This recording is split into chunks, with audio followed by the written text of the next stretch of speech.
Salut, alors j'espère que pour toi tout va bien. Alors si la qualité de ce début de vidéo n'est pas très bon, la qualité d'image et la qualité de son, c'est normal, c'est parce que je filme avec mon portable. J'ai pas compris. Hier j'ai chargé ma batterie d'appareil photo, c'était bon, et ce matin je teste mon appareil photo et il me dit batterie vide. Alors que je ne l'ai pas utilisé du tout depuis que je l'ai chargé.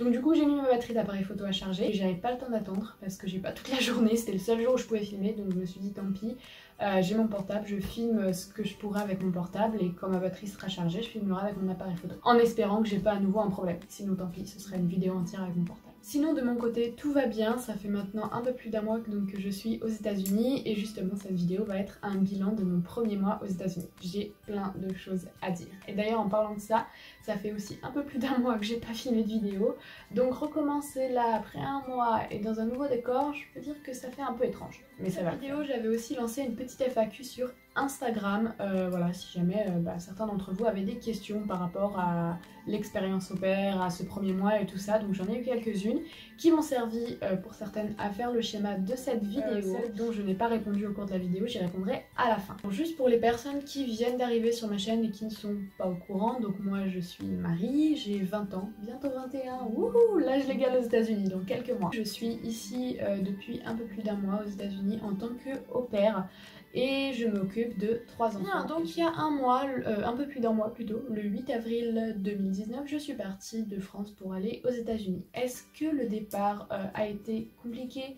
Oui et non. Bien sûr j'étais triste parce que je savais que je quittais ma famille pour un an voire plus, donc forcément t'es un peu triste, puis c'est pas la porte à côté les États-Unis, mais derrière t'es quand même excitée et un peu stressée parce que c'est un pays que tu connais pas, un saut dans l'inconnu, mais en même temps c'est une expérience.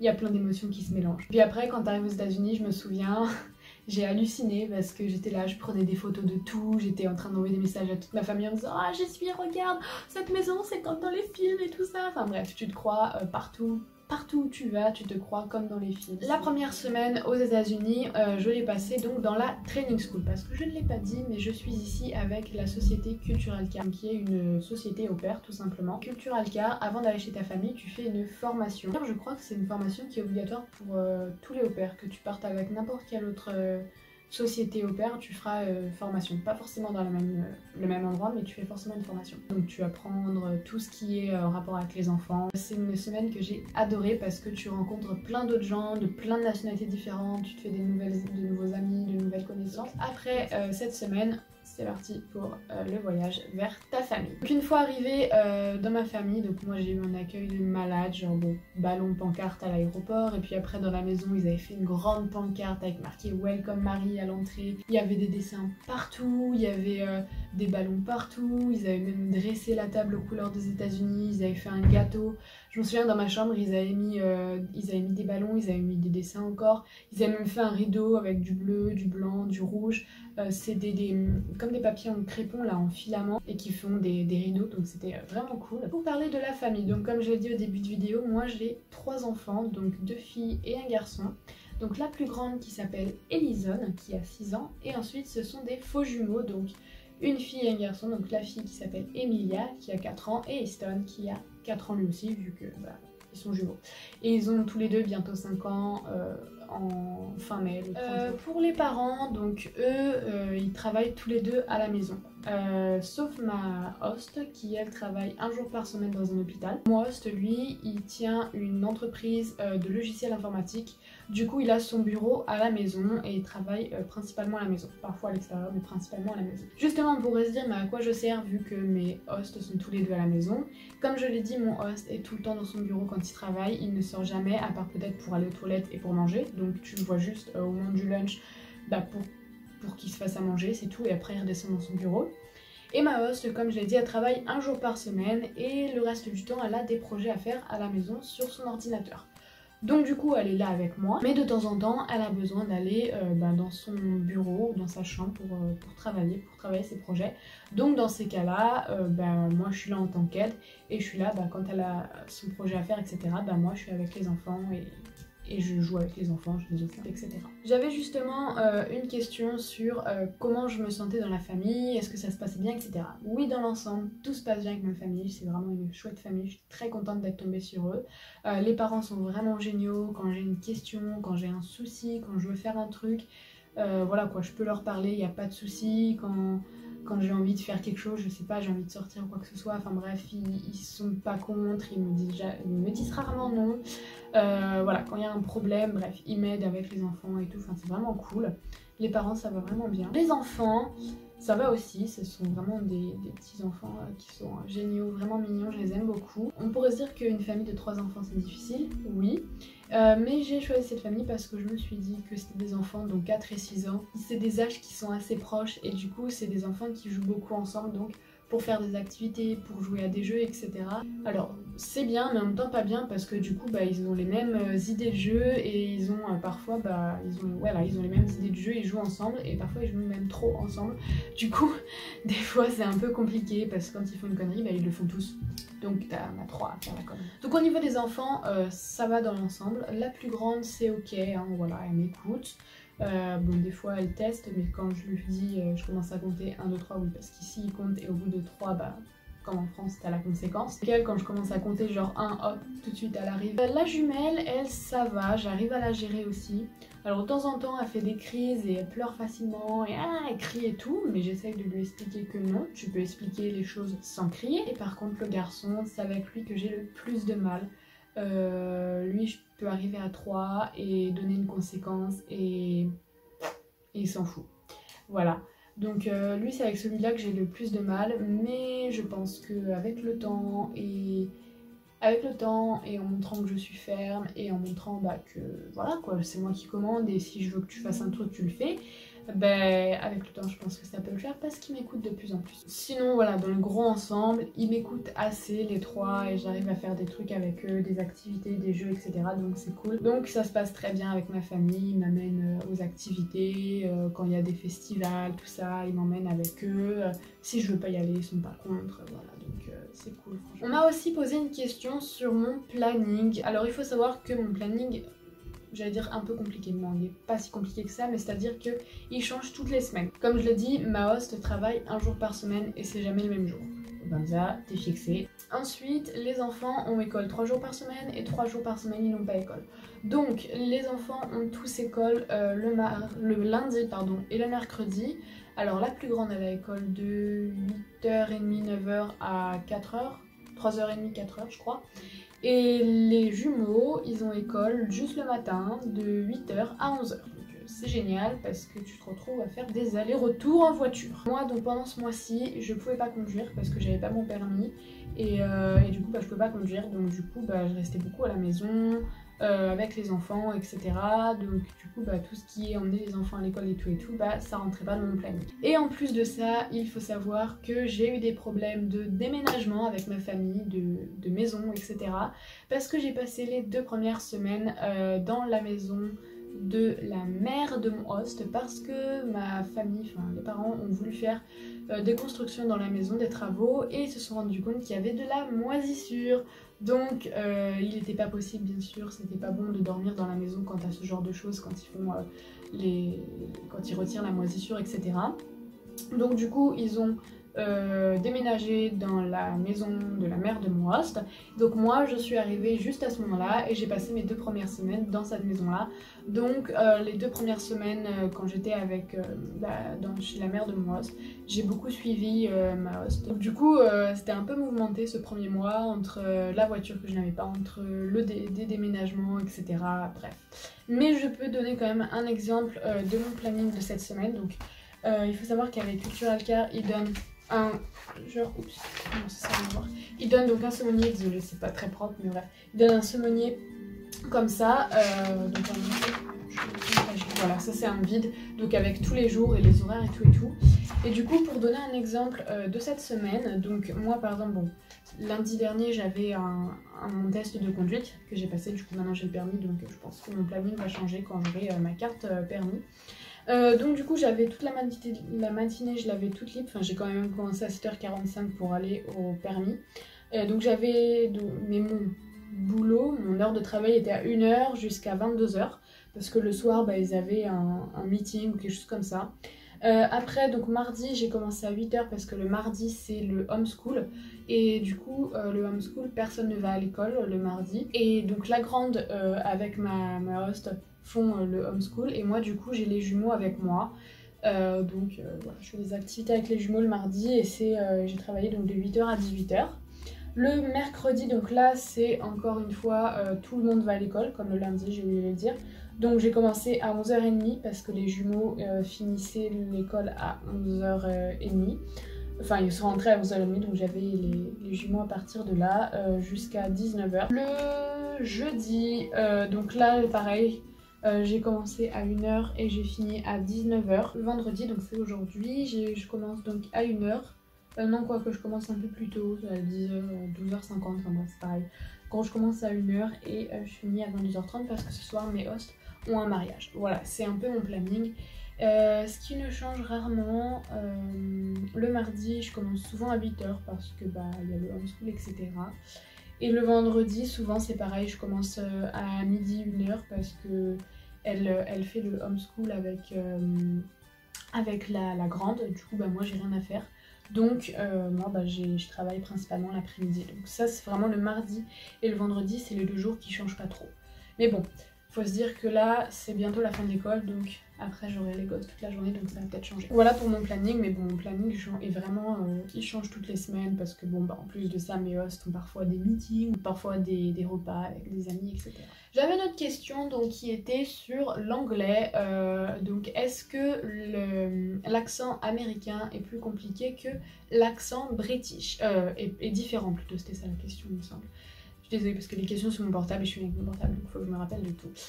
Donc du coup, oui, c'est un exemple que tout le monde connaît, mais par exemple pour le nombre 20 qui, nous on apprend à l'école 20, et bien ici par exemple ils disent 20. Voilà, ce genre de choses. Et il y a des mots comme ça qui mâchent. Donc oui, de temps en temps, l'accent est différent et de temps en temps c'est un peu plus compliqué. Bon, moi de base mon anglais est pas très bon. Justement, on va parler un peu de mon anglais. Je dois dire qu'au bout d'un mois mon anglais est beaucoup mieux qu'au début. Déjà mon parler parce que je me sens beaucoup plus à l'aise pour certains trucs. Il y a certaines phrases quand je suis avec les enfants, j'arrive à beaucoup mieux, elles sortent plus facilement. La compréhension, ça dépend. Avec les parents ça va parce que les parents franchement ils font vraiment l'effort voilà, de si je comprends pas, de répéter, de trouver un autre mot pour que je comprenne, de tourner la phrase autrement. Mais je comprends beaucoup mieux les questions, etc. Et parfois même en fait je devine en fait, je comprends pas trop mais je devine que c'est ça. Et je pense que ce qui m'a beaucoup aidé, c'est bien sûr de parler avec ma famille tous les jours, etc. Et une autre chose, c'est que je lis aussi beaucoup de livres aux enfants en anglais, donc c'est compliqué parce que je crois qu'il y a des mots que je prononce mal, mais bon, apparemment ça a l'air d'aller. Et surtout, c'était marrant parce que là maintenant, je commence un peu mieux à comprendre les livres, mais au début, je lisais les livres, je comprenais absolument rien. Si t'as déjà lu un livre sans rien comprendre, moi là c'est mon cas et je pense que tu me comprends. En anglais s'améliore déjà au bout d'un mois, moi je vois déjà une amélioration. Et oui, l'accent est différent. Ensuite j'avais d'autres questions, est-ce que j'ai déjà fait des voyages, est-ce que j'ai des voyages prévus? Alors non, je n'ai pas fait de voyage, les seuls voyages que j'ai fait c'est de la France aux États-Unis et de New York à ma famille, voilà c'est la seule fois. Par contre j'ai un voyage qui est prévu en juin, donc en fin juin. Je vais donc avec ma famille, ils ont loué une grande maison près du lac Michigan, donc je vais avec eux quelques jours. Ensuite pendant qu'on est là-bas, moi je vais à Los Angeles pour un week-end class parce que quand tu es au pair, tu es dans l'obligation de faire des cours. Donc je vais faire un week-end class à Los Angeles, un truc par rapport au film, etc. Donc je pense que je ferai une vidéo, un vlog, quelque chose comme ça. Et ensuite je pars à Denver chez des amis dans le Colorado pour une semaine et ensuite je reviens ici. Ça c'est mon voyage qui est prévu fin juin. Et après je n'ai pas fait d'autres voyages. Par contre j'ai fait plusieurs choses pendant ce mois, j'ai vécu plusieurs expériences. Par exemple j'ai vu Pâques, voilà, Pâques aux États-Unis. Une chose que j'ai oublié de dire tant que je parle de Pâques, je voulais le dire pour la Training School, mais bref. Avant d'aller aux États-Unis, j'ai ouvert un blog pour parler de mon expérience, etc. parce qu'un blog parfois c'est plus simple qu'une vidéo parce que la vidéo il y a le montage et tout ça, enfin je peux pas toujours prendre ma caméra et voilà, il faut que j'ai du temps, que le blog je peux écrire mon article un peu quand je veux. Donc du coup j'ai ouvert un blog dans lequel j'écris un peu des articles sur différentes expériences et il y a un article sur Pâques, il y a aussi un article sur la Training School si tu veux en savoir un peu plus sur la Training School et ce que j'ai fait pendant cette semaine. Donc voilà, c'est un blog très simple, les articles sont très simples, il y a quelques photos, enfin franchement je me prends pas trop la tête pour ce blog. Donc voilà, c'est pas un blog hyper travaillé, je préfère le dire. Et n'hésite pas, voilà, il y a un barre d'infos. Oui, pendant ce mois-ci, donc il y a eu Pâques, il y a eu la fête des mères. Alors ici, il faut savoir que pour Pâques, hein, il y a très peu de chocolat, ils sont beaucoup plus bonbons. Et oui, ils cachent les œufs dans le jardin, les œufs plutôt. Mais ils prennent plutôt, voilà, c'est ça en fait, des œufs en plastique. Et à l'intérieur, ils mettent un petit bonbon. Et ils cachent ça dans le jardin. Donc eux ils sont très bonbons et ils m'ont fait ce genre de truc. Bon là il est un peu vide. Mais voilà, j'ai eu un petit panier comme ça avec plein de bonbons. C'est devenu mon panier à bonbons, gâteaux, tout ça. La fête des mères aussi. Donc la fête des mères, ça c'est un peu comme nous en France, un échange de cadeaux, etc. Donc moi je suis dans le Michigan, je sais pas si je l'ai dit. Donc je suis près de la ville Hollande. Donc je suis vraiment tout près du lac Michigan. Et donc Hollande, c'est comme le pays Hollande, c'est pareil, c'est les mêmes maisons, etc. Et il y a donc un festival qui est le Tulip Time, c'est vraiment un gros festival. Et donc toute une semaine, le soir, t'as la Dutch Dance, donc ma host fait ça aussi. Donc tous les soirs, c'était la semaine dernière, elle a dansé la Dutch Dance tous les soirs. Et il y avait le dernier week-end une grande parade d'au moins 1h30 avec tout plein d'orchestres de différentes écoles, des associations, des villes voisines qui passaient pour montrer leur association, enfin bref, voilà. Et après... Ah oui, il y avait un autre festival dans une autre ville, un autre village plutôt, où là par contre c'était avec une petite parade, pareil, mais plus une parade avec des tracteurs, enfin des choses de la ferme, des tracteurs, des camions, etc. Et ils lançaient des bonbons, voilà.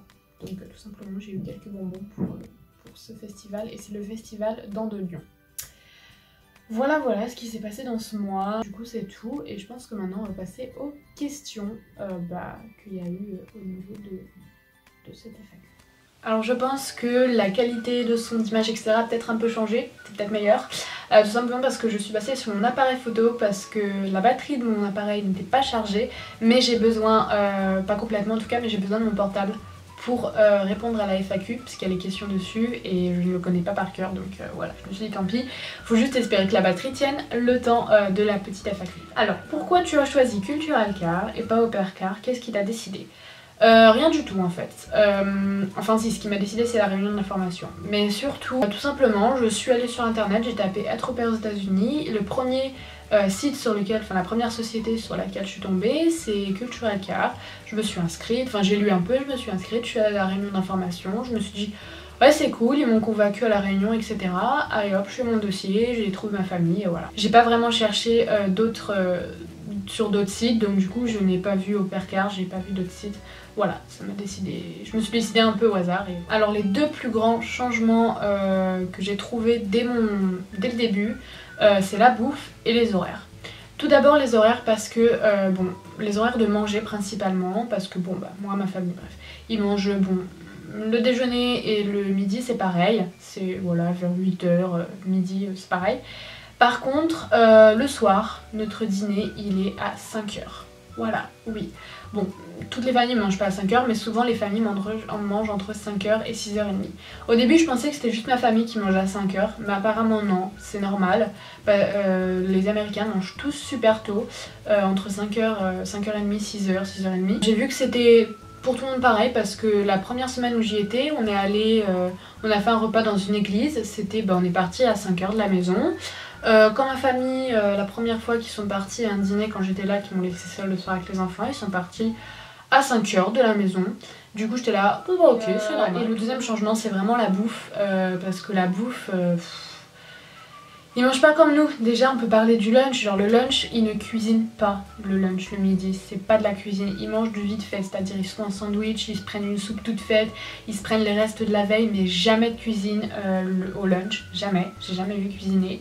À part peut-être les mac and cheese, mais c'est la seule cuisine quoi. Et par contre le soir ils font un dîner normal. Et puis en plus avec eux la bouffe c'est soit trop salé, soit trop sucré, il n'y a pas de juste milieu. C'est toujours hyper sucré, enfin pour donner un exemple, j'ai une petite histoire par rapport à ça. Une fois, enfin au tout début de mon mois, quand je suis arrivée, j'avais acheté des cadeaux et j'avais acheté du chocolat pour les enfants. J'avais ramené du chocolat blanc. Mon host me donne une part de gâteau et du chocolat blanc. Je me dis, pour moi le chocolat blanc c'est le meilleur, enfin le chocolat tout court c'est vraiment le must du must. Le meilleur pour la fin. Les deux étaient aussi bien, mais je préfère le chocolat au gâteau, il n'y a pas photo, moi voilà, le chocolat c'est ma vie. Donc je me dis, je mange le gâteau en premier, je finis par le chocolat. Mauvaise idée, j'aurais dû faire l'inverse. Parce que mon chocolat après le gâteau n'avait absolument plus aucun goût. Pourtant le chocolat blanc c'est hyper sucré. Le gâteau de ma famille était encore plus sucré que le chocolat blanc. C'est pour dire à quel point leurs gâteaux sont sucrés quand même. Oui. Alors ensuite, d'autres petites questions concernant les États-Unis. Alors, comment est-ce que tu trouves le pays? Est-ce que c'est dur d'être dans un pays étranger? Est-ce que c'est bien les États-Unis? Oui, les États-Unis c'est bien, c'est différent de la France, effectivement pour les horaires, pour d'autres trucs, l'architecture, le climat est différent. Le pays est cool, intéressant, différent. Ouais, il y a plein de choses à voir. Est-ce que c'est dur d'être dans un pays étranger? Oui et non, parce que bon... La chose qui est dure c'est que je suis loin de ma famille et que je les vois juste en Skype, enfin par visio, etc. Voilà, c'est la seule chose qui est dure. Dans l'ensemble, j'ai pas le mal du pays. Le seul truc où des fois j'ai le mal du pays, c'est quand... comment dire? Pour partager des trucs, par exemple quand je suis allée à une parade ou quand... je vois un truc et voilà, je me dirais oh j'aimerais trop que mes parents soient là pour voir ça avec moi. C'est juste le partage des choses et des expériences, mais après dans l'ensemble, non c'est pas forcément dur dans un pays étranger parce qu'il y a tellement de choses à voir, il y a tellement de choses à découvrir que je n'ai pas encore découvert, que je n'ai pas encore faites et que j'ai hâte de découvrir, donc voilà, il y a trop d'expériences à faire en un an. Je pense que c'est pas possible de tout vivre, mais je vais essayer d'en vivre au maximum. Donc oui et non, c'est dur d'être dans un pays étranger, c'est dur et c'est pas dur. Si la chose qui est difficile c'est la barrière de la langue, le fait que mon anglais soit pas très bon. Une autre question c'est est-ce que penses-tu que partir à 18 ans est un problème? Est-ce que c'est trop jeune pour être au pair? Non, pas du tout. Si à 18 ans tu te sens prête pour aller partir au pair, que ce soit aux États-Unis ou ailleurs, mais fais-le. Le plus important c'est de savoir si tu te sens prête ou pas. De toute façon, l'âge minimum pour partir au pair est 18 ans. Donc si tu te sens prête, lance-toi. Et là, bon c'est deux questions de mon frère qui m'a posé est-ce que t'as rencontré Trump? Non malheureusement, en plus je regarde même pas les informations donc j'ai même pas vu dans les infos. Et surtout, ah si, à New York par contre j'ai vu la Tower Trump, le Trump, oh je m'en rappelle plus. Bref j'ai vu sa tour quoi. Et il me pose une question, est-ce que ça te dérange si je prends ta chambre? Bah oui carrément, genre non, tu me prends pas ma chambre. C'est hors de question, tu touches pas à ma chambre. Cette vidéo qui je pensais un petit peu longue est terminée, j'espère que ça t'a plu. Je vais remettre ma batterie d'appareil photo à charger tout de suite. Et surtout, je vais racheter des batteries d'appareil photo. Faut que je m'achète mon trépied aussi, oh j'ai plein de choses à acheter. Mon dieu, parce que là en fait, je vais juste prendre une photo de montrer comment mon appareil photo est calé. Il est calé exactement dans le panier de Pâques. Attends, je prends une photo. Je la mettrai. Voilà. Je la mettrai juste pour montrer comment il est calé. Tu te demandes comment il tient d'ailleurs. Bref, je vais te laisser et je te dis à très bientôt pour une nouvelle vidéo. Bye bye.